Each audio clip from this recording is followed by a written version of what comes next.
Arasın, arzular beni bağlansın. Şu sebepten oludur sana, ay kadırdan canım anam. Şu sebepten oludur sana, vafadarım canım anam. Ay kadırdan canım anam.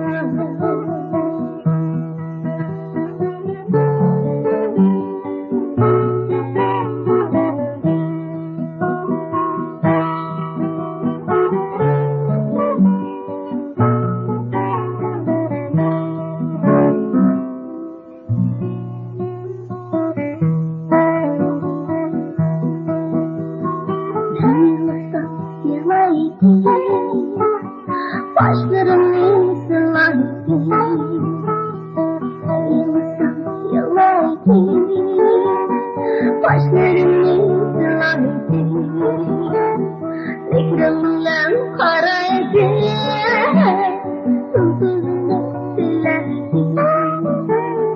Mikrofon karaydı, hayatında silerdi. Hayatında silerdi.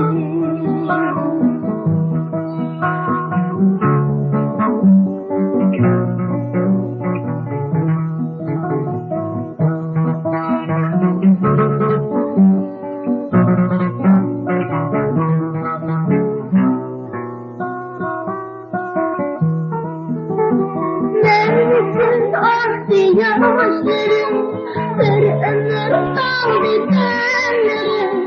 Özledim hayatını, arzular seni bağlasın.